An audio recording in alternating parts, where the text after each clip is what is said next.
Hello, my name is Voya and welcome to My Deep Guide.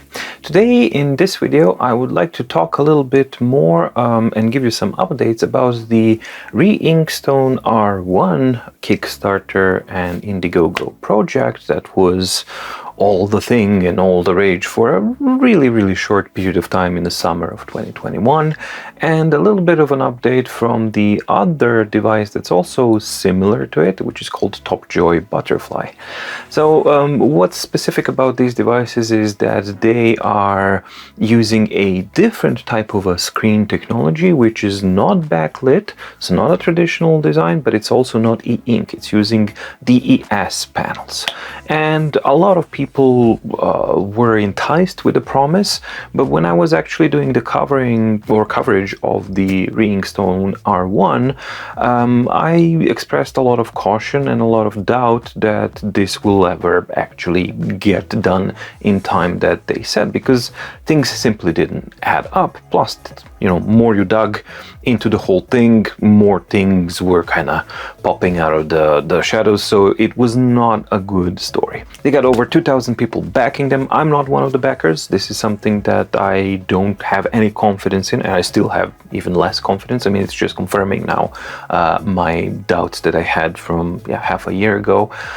And initially their projection was like, oh, we're going to start shipping in November. And of course, that's not what happened. But what's alarming is the lack of communication and basically just the way this whole thing is going on. And if you check their website, if you check their Kickstarter, if you check all of these things, you have like really sporadic communication, like over a month in between or something like that. So we had like August 24th, then October 1st. August 24th, I believe, was when it was kind of finished with the whole success story. Then October 1st, it was like an update kind of report on what they were developing, even though that really didn't make any sense, because by that time you need to be really locked in. I mean, completely done, because if you're going to start shipping in November, that means that your mass production should have started in October. Obviously, that was not the case. November came. November 1st came, first week, second week, and then half of November, I believe November 15th, they had a delivery of Reinkstone R1 has to be postponed. Only after people pushed and asked, and they really don't reply properly. So they blew that deadline. Then they said like, oh, it's going to be in January, February. I didn't make a public comment about that, but whenever I was checking out or talking with somebody where somebody asked me about that, I said that I really doubt that that's going to happen. There's no way that that's going to happen. And I would be surprised if R1 was available before Q2 of 2022.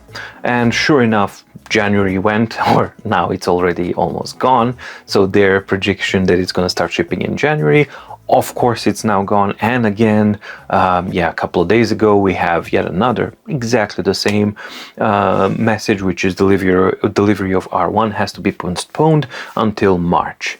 So if the trend is, the excuses don't matter. I mean, just name them shortage, power cuts, chip shortages or anything like that. None of COVID as well, right? But none of these things are news. And we had COVID for 2 years now. We had chip shortages also for 2 years now. The only thing added was the power cuts in China. But then again, in the same message, they're saying, however, we're not idling, we're improving, and our screen supplier has improved the DES panel, which means that even if they had all of the stuff ready, they still don't have like the mass production thing locked in. So all of this just doesn't really doesn't fit. What they're saying doesn't fit. They're not showing any images of production line. They're not showing any material of the progress, and nothing of substance. They're just waiting, send out the message, wait until half of a month or end of the month, in this case, January is gone. And now they are saying, oh, it's going to be in March after the cold winter is past. All right, sure.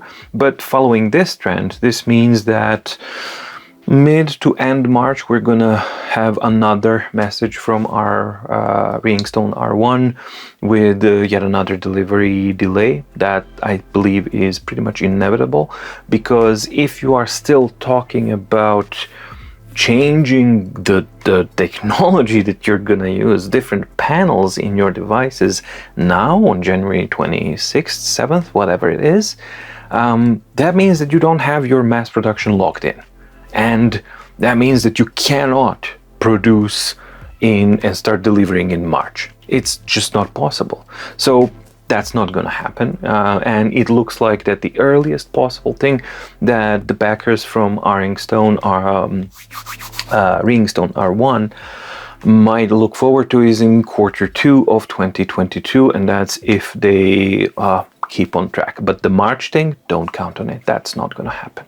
Now, the other device that I haven't talked about yet at all, simply because of all of this mess, is the TopJoy Butterfly. Now, seemingly on the surface of things, that's a smaller scale kind of a tablet, 7.8 inches, I believe. Also using DES screen technology, but that project is, while it seemingly is the same, there are some small differences. The small differences are that the communication is a little bit better. They are showing images of the production plan and the production plant, and they are communicating a smidge better without the backers needing to really push on them so much. And there's like radio silence, and then they say, of course, it's not great. It should be, and it could be a lot better, but at least it's a little bit better, and you get to see the production line, even though the image is like, okay, there's a few people dealing with stuff. I mean, could be whatever, but at least something is going on. So that's the essence of a difference between those two.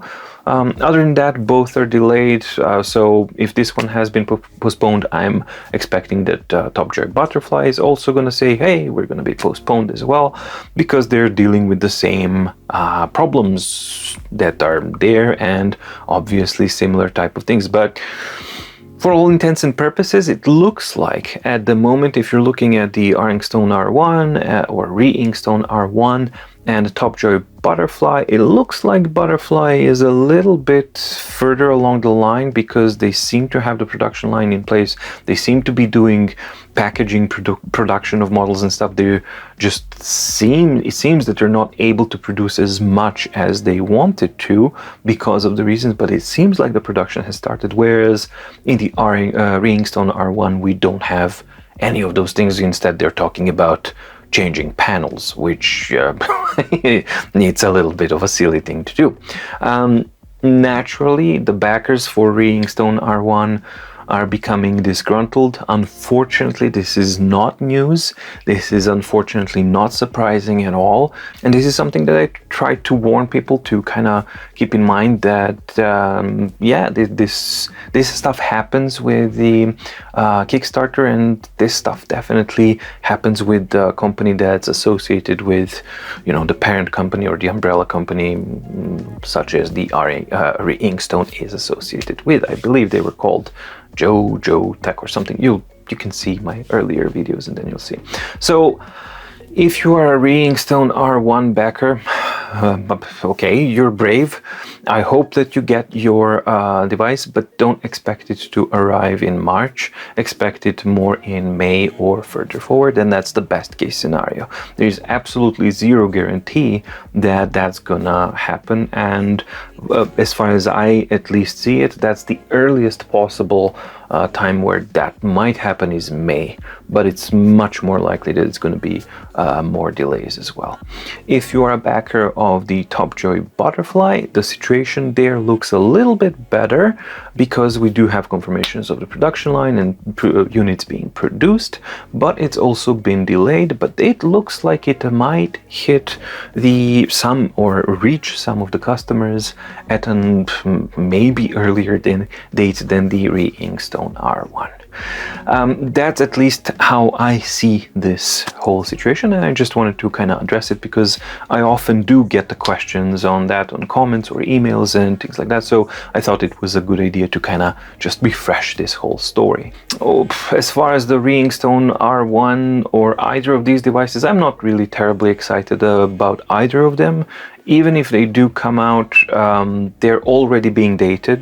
The hardware that's being used is dated. The DS technology, there's a reason why the bigger juggernauts of this world are not using it. And as you've probably seen, it's not a perfect technology, right? It's great on images, but as soon as you start using it, there's like all sorts of issue all over the place. I don't think that they are solving this. It doesn't look like that they're solving it. All of the real world usage or pre-reviews that we got for Reinkstone, for example, because we got none for TopJoy Butterfly, which is also weird, is the early ones that we got like back in October or something like that. Two of them actually. There was just one for Goody Reader and one for another one that I forgot unfortunately the name of, but both kind of showed the same problems with the DES technology, ghosting, really pale colors and things like that. So it remains to be seen what they will have in the end. Maybe the new DES panels are improving it. Maybe it's going to be better, but those are all big maybes. The only thing that's for sure is that the hardware that's being used is now no longer new, because it would have been new back in September, October. It would have been okay. Now it no longer is. And more importantly, one of the biggest selling points that the second biggest selling point that Reinkstone R1 had was the first fully Android 11 non-backlit device. Well, now it no longer is, because Boox has rolled out a whole range of devices from Note Air 2, Note 5, and the Max Lumi 2. All are Android 11 devices using ink screens, and they're already available, and you can buy them and you can use them. Yeah, they're not color, but they are there and they're using all of that technology. So yeah, I don't know. I wish I had better news about this. I wish I could tell you that I'm optimistic or kind of say, hang in there, it's all gonna be fine. I don't think it will be.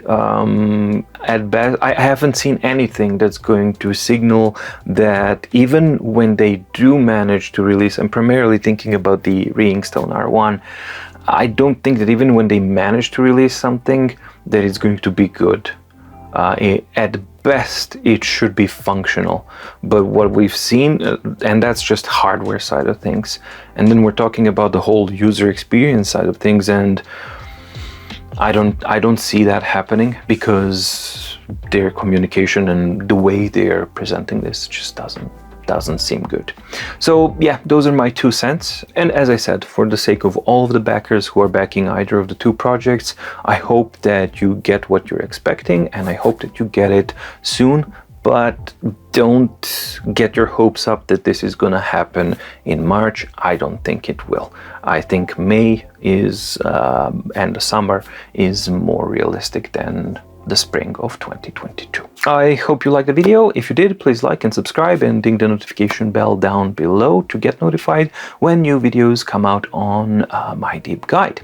Also, check out the My Daily Organizer down in the description below. You have the links for the web store, and you also have the link to the My Daily Organizer playlist, which has quite a few videos that describe exactly what My Daily Organizer is, how best to use it, installation, instructions, common practices, commonly asked questions, best practices for backing up and archiving and all sorts of things. And through that playlist, if you have a My Daily Organizer, you will learn how to utilize it to its fullest potential. And if you don't have it and you might be interested, you may actually get a much better idea of what My Daily Organizer is, and then you decide, is this product for me or not? Thank you so much for watching. Stay safe, stay healthy, and see you in the next video.